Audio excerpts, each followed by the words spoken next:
Hi guys, Sean back again. This I guess is installment two of sort of the little lessons that we've been doing at the TAC Hangouts. This hangout was on November 30th, 11:30, and I think the previous hangout was 11:06. I'll try to put a link to the first hangout or the first little video that I did so you can see that one, and that will hopefully tie into this one, or this will tie into that one nicely. So, um, the thing that I've been sort of showing and talking about is how to play chords with a lot of open strings because they give you the illusion of sounding bigger than you really are. Uh, and one of my favorite chords for that is the magic E6.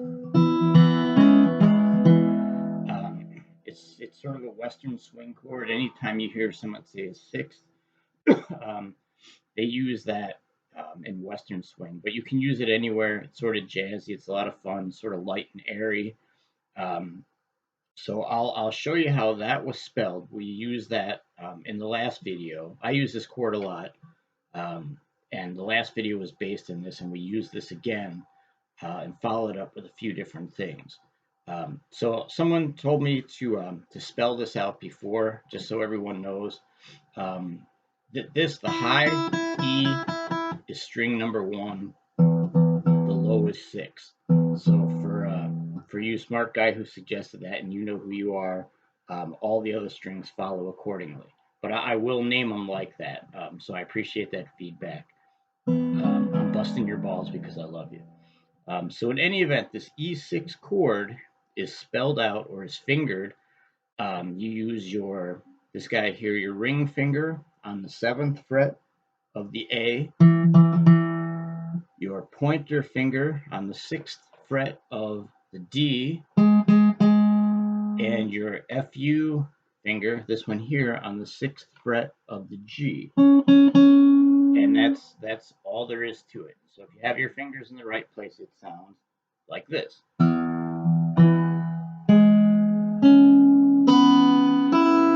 Oh, and by the way, that would be your your index finger on the 7th fret of the 5th string, pointer finger on the 6th fret of the 4th string, and FU finger on the 6th fret of the 3rd string. So there you go. E6. And that sounds really groovy. You can finger pick that.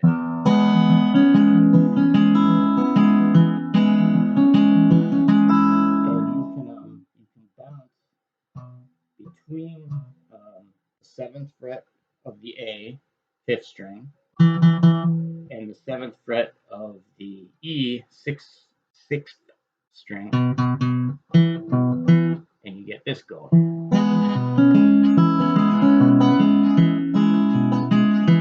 And let's see if I can. Someone had asked about my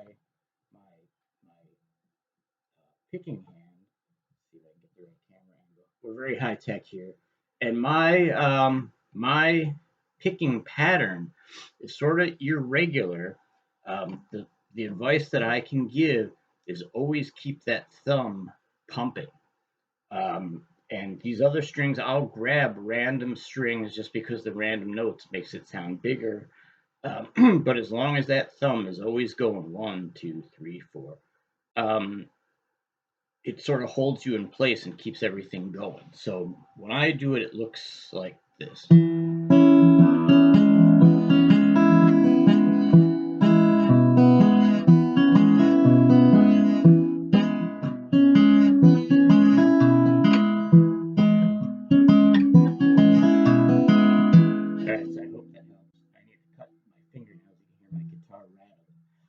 But in any event, back to our regular scheduled programming. This is the E6.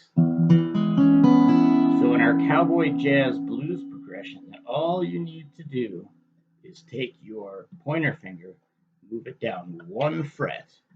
So you go from this E6, move your pointer finger down 1 fret.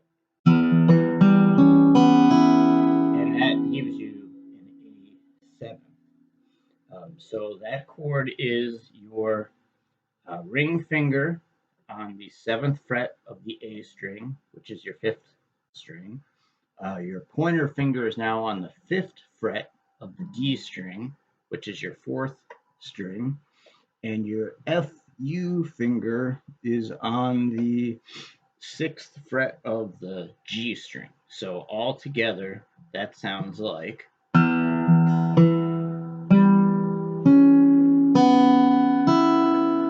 And you hear the notes are sort of out of order. And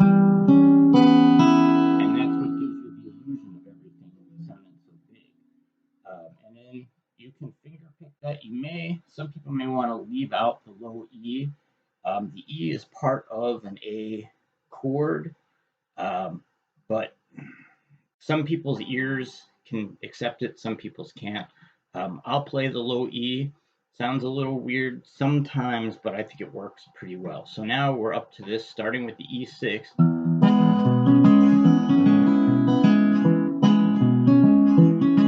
now move down, A7.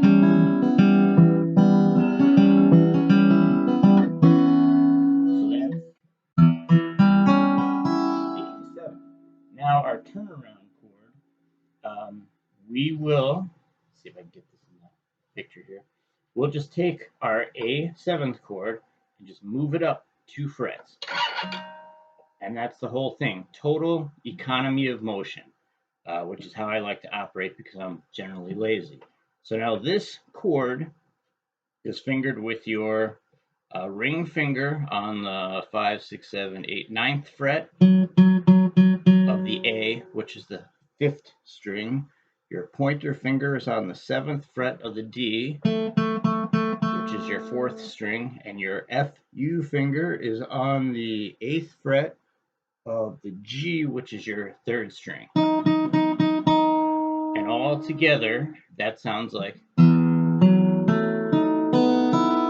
That's awesome.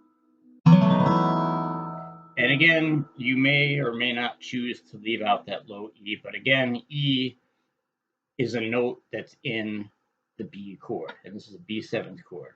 So, so if you have your fingers in the right place, that gives you this.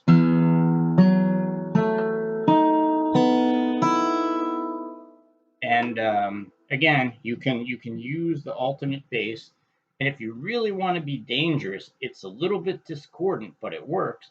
For all of these, you can again use your ring finger to bounce back and forth. This would be bouncing from the 9th fret of the A to the 9th fret of the E. You can do that, or you can just use the 5 higher strings, up to you. So that's all of it. Here's E6, A7, B7, and E6. So now I'll pick a little bit. Like I said, my nails are long, but that's the price you pay. Get what you pay for, right? You'll hear it rattling on my guitar, but hopefully it's still kind of cool. So it's like this.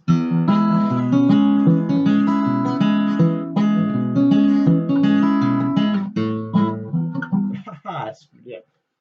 Edit that out, okay? Yeah, let's do that again.